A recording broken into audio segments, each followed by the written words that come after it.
대통령실이 수학능력 시험에서 킬러 문항을 배제하라는 방침을 세웠다고 하죠. 공교육에서 다루지 않은 내용은 입시에서 빠진다 뭐 이런 건데 우리 교육계에 미칠 영향 국회 교육위 소속인 국민의힘 조경태 의원과 짚어보도록 하겠습니다. 오늘은 전화로 만납니다. 의원님 안녕하세요. 네, 안녕하세요. 조경태입니다. 자, 의원님, 이 대통령실에서 수능에서 킬러 문항을 배제한다 뭐 이런 입장을 냈는데 결국 수능에도 공정한 수능을 적용하겠다 이 얘기거든요. 이거 어떻게 보시나요? 네, 저는 매우 공감하고요. 네. 네, 그동안에 우리가 여야가 사교육비에 대해서 너무 우리 국민들이 부담을 많이 한다는 그런 부분에 대해서 사교육비를 절감해야 된다는 데서 공감하지 않았습니까? 네. 따라서 저는 수능이 이제는 좀 정상화돼야 된다. 무슨 말씀인가 하면은 우리가 배운 데서 교과서에서 학교에서 배운 데서 저는 시험 문제가 출제돼야지 배우지 않은 데서 출제된다는 것은 배우지 않는 범위가 출제된다는 것은 상당히 좀 불공정한 거죠. 이런 부분에서 저는 공교육이 정상화돼야 되고 또한 교재에 충실해야 된다. 기본이지 않습니까? 네. 교재에 충실할 수 있는 그런 상식적인 그런 교육 환경이 만들어지길 바랍니다. 자, 그런데 지금 뭐 수능이 한 5개월 정도 남았잖아요. 이미 6월 모의평가는 끝나고 9월 네. 모의평가 한 번 남았는데 그럼 이제 수험생들은 9월 모의평가 한번 보고 본수능 치러야 되거든요.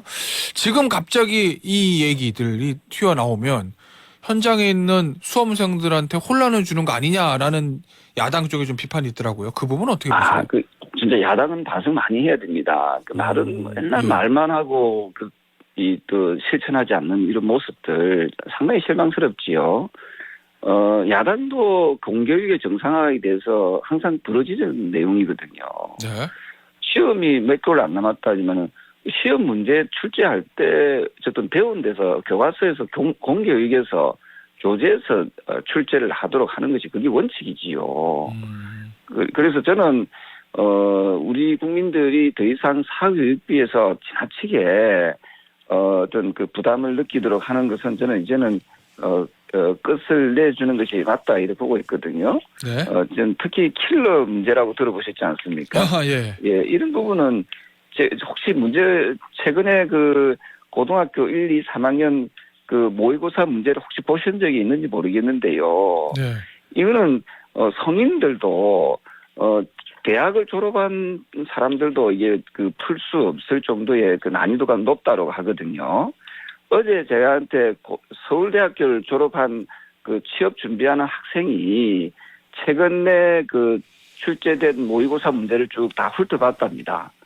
근데 문제는 본인도 풀기 어려운 그런 아주 생소하고 어려운 그런 문제들이 지금 출제가 되고 있다라고 하거든요. 네. 저는 이런 것은 좀 이제는 바로 잡을 시기가 저는 왔다 이렇게 보고 있습니다. 그래서 가능하면은 교재에서도 얼마든지 저는 학력고사 세대이거든요. 네. 얼마든지 저는 교재를 가지고도 그것을 응용해서 출제한다면은 저는 변별력을 높일 수 있는 그런 부분이 있을 거라고 보고 있고요.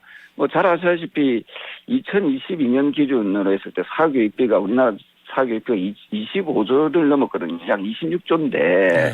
이것은 5년 전 2017년도에 보면 18조 6천억이었거든요. 그러니까 5년 전에 비교하면 약 40%가량 급증했습니다. 그래서 이런 부분에 대해서 아마 국민들께서도 이제는 이제 공교육을 정상화시킴으로써 사교육비에 지나친 국민들의 부담 이것을 또 이게 어떻게 사교육에 대해서 지역적 여건이나 부모의 재정적 여력에 따라서 수험생들의 격차가 벌어진다는 이게 진짜 불공정한 거 아니겠습니까? 알겠습니다. 결국 네네네. 대통령의 생각은 대통령의 메시지를 보면 이 사교육비를 절감을 해야 되고 그러려면은 사교육이 많이 늘어나는 원인인 킬러 문항 이거를 수능에 출제하지 않아야 사교육비가 준다 뭐 이런 시각인 것 같은데 근데 이 문제를 올 초에 만약에 이게 공론화가 됐으면 고3이나 재수생들이 좀 1년 동안 저 정부 방침을 보고 준비할 수 있었을 텐데 꼭 수능 5개월 전에 이것이 도출됐어야 됐냐 뭐 이런 아쉬움은 좀 남거든요. 그 아주 좋은 질문이신데요. 이 대통령께서 그 3월 달에 네. 공정 수능을 지시를 3월 달에 했거든요. 이미 3월에요. 네. 3월에 했습니다. 그러면은 교육부가 네. 그 3월부터 사교육비 경감 대책을 위해서 구체적으로 논의를 했어야 되고 공정 수능에 대한 그 어떤 지시 사항 의미를 잘 읽어서 교재에 충실한 즉 공교육에 충실한 그런 어떤 모의고사 문제도 이게 신경을 썼어야 옳았고요. 또한 그 수능에 있어서 그런 내용들을 잘 담아냈어야 옳았는데 사실 교육부가 이런 부분을 좀 방관한 방기한 측면이 있지요. 그러면 겉으로는 지금 6월에 대통령의 발언이 지금 이 시점에서 알려지긴 했지만 그 지시는 이전부터 있었고 그거를 그렇습니다. 이행하지 않았기 때문에 지금 교육부 담당 국장을 보직해임하고 이규민 한국교육과정평가원장이 사회대표였다 뭐 이렇게 이해해도 되는 겁니까? 저는 연유야 어떻든 간에 교육부가 네. 조금 더 의지를 가지고 교육부 상당히 좀 경직된 조직이라고 저는 보고 있거든요. 네. 어쨌든 그 교육부가 조금 더 발빠르게 교육 개혁에 대해서 좀 앞장섰어야 옳았다 보고 있고요. 네. 사실은 그동안 수능을 쭉 치러왔던 그 학생들도 보면은 2015년까지는 그나마 문제의 난이도나 이런 거 봤을 때는 조금 할 수 있었다, 풀 수 있었다 이런 이야기를 하는데 지금은 어찌됐는지 배경 지식을 모르면은 전혀 문제를 이해하거나 풀 수 없는 그런 문제가 출제된다는 것은 특히 지금 나오는 문제들은 고3의 수준을 고등학교 학생의 수준을 크게 벗어나는 그런 시험 문제라고 하면은 이것은 수준 개선하는 게 옳았다 이렇게 보고 있습니다. 자, 이런 얘기로 좀 대통령실에 나온 것 같은데 이권 카르텔 결국 사교육 시장과 교육부의 이권 카르텔 이거를 해체해야 된다 이런 얘기도 나왔거든요. 이 사교육 시장과 교육부의 이권 카르텔이라는 거는 뭐 실체가 있는 겁니까? 아니면은 어떤 의혹을 가지고 있는 상태인가요, 지금? 글쎄요, 그건 분석해야 되겠습니다만은 네. 사실은 사교육 시장에서는 킬러 문항 하나가 어허. 약 1조짜리라고 할 정도로 사교육업계에서는 문제풀이 노하우를 갖다가 강점으로 부각시켜가지고 네. 막대한 이익을 지금 거두고 있는 걸로 알고 있거든요. 네. 그리고 아시다시피 소위 1타 강사라고 들어보셨지 않습니까? 네, 들어봤죠. 1타 강사의 수업을 듣기 위해서 아침부터 학생을 대신해서 부모들이 학원 앞에 줄을 서기도 하는 그런 모습들도 심심찮게 볼 수 있는 건데요. 어쨌든 수많은 학생들이 이런 보이지 않는 이권 카르텔에 의해서 사교육 시장으로 내몰리게 된다면은 네. 이것은 바로 잡아야 되는 거 아닙니까? 그래서 저는 최근에 국어 시험 문제에 보면은 정말 국어 시험 문제에 지나치게 전문적인 경제의 용어라든지 물리학의 용어들이 등장한다는 것은 이런 것들은 저는 좀 맞지 않다. 그래서 지금 청취하고 있는 청취자 여러분들께서도 최근에 나오고 있는 고등학생 1학년 또 2학년, 3학년 모의고사 문제를 한번 보시고 이게 과연 정상적인 고등학생들을 위한 문제인지를 한번 보셨으면 좋겠습니다. 알겠습니다. 자, 그런데 어제 당정에서 나온 얘기 보니까 자사고, 외고, 이제 국제고는 존치한다는 거잖아요. 이게 만약에 그러면은 자사고, 외고, 국제고 존치하면 이들 학교를 가기 위한 중학생들의 사교육 문제가 또 생길 수 있을 텐데 이거는 어떻게 해결해야 되는 겁니까? 조금은 우리가 더 좋은 교육을 받기 위해서 아이들을 또 유학까지도 보내지 않습니까? 예.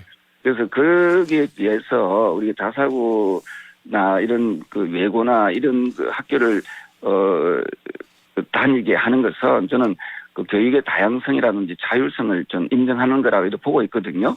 그래서 역대 정권에서 이걸 쭉 실시해 오다가 갑자기 문재인 정부 때 이것을 폐지하겠다 하는 그런 주장을 했지 않습니까? 예.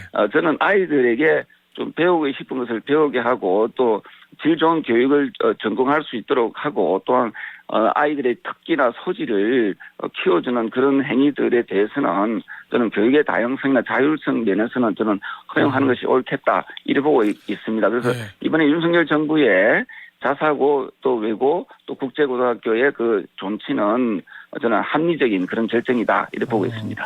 지금 뭐 청취자분들이 문자를 많이 보내주시는데 이런 걱정들을 하시는 것 같아요. 한 두 가지 정도인 것 같습니다. 킬러 문항 없애는 건 좋은데 그러면 수능 변별력은 어떻게 해요? 문수능 되는 거 아니에요? 하나만 틀려도 대학 떨어지는 거 아니에요? 이런 걱정 하나 해주셨고 또 하나는 킬러 문항 없애고 수능 쉬워진다고 사교육이 완전히 없어질까요? 또 이런 걱정 주셨는데 어떤 대답 주시겠습니까? 예, 그 아주 좋은 질문이시고요. 예. 사실은 제가 아까 말씀드렸던 대로 2015년 이전에 그 시험 문제들을 쭉 보시면은, 그 문제 수준에서, 그러니까 고등학교 수준을 벗어나는 그런 문제를 출제하지 말라는 거거든요. 예. 우리가 배운 데서 나오는 게 시험 문제 아닙니까? 배우지 않는 것을 시험에 내는 것은 어찌 보면 반칙이지요. 네. 그리고 저는 학력고사 세대입니다만은, 그때도 충분히 그 교재를 충실히 함으로써 변별력 있는 그런 또 시험 문제, 응용된 문제를 갖다가 출제함으로써 그 문제를 커버를 했거든요. 우리가 교육 전문가라는 게 뭡니까? 그런 것을 변별력 있게 시험 문제를 출제하는 것이 할 수 있도록 하는 능력 있는 사람들이 바로 시험 문제에 출제하는 그 전문가이겠지요. 네. 그래서 역대 우리가 과거에 충분히 어떤 그 교재에 충실하면서도 응용 문제를 통해서 변별력을 높이는 그런 그 시험 문화가 계속 이어왔습니다. 알겠습니다. 그래서 이 부분을 좀 간과해서는 안 된다 이렇게 보고 있습니다. 자, 어제 안민석 민주당 의원이 본인 SNS에 글을 올렸는데 이규민 한국교육평가원장 어제 사임했잖아요. 네. 사임하기 전에 통화를 했는데 스스로 물러날 의사가 전혀 없었다. 누가 압력을 넣었는지 밝혀야 한다. 뭐 이렇게 글을 올렸습니다. 이거 어떻게 보시나요? 그거는 그럼 안민석 의원한테 되묻고 싶은 게요. 그럼 지금처럼 비정상적인 사교육에 대해서 그럼 찬성한다는 말입니까? 저는 야당이 보면요. 예. 말하고 행동이 너무 달라요. 야당도 그동안에 부르짖었던 것이 공교육 정상화 아닙니까? 네.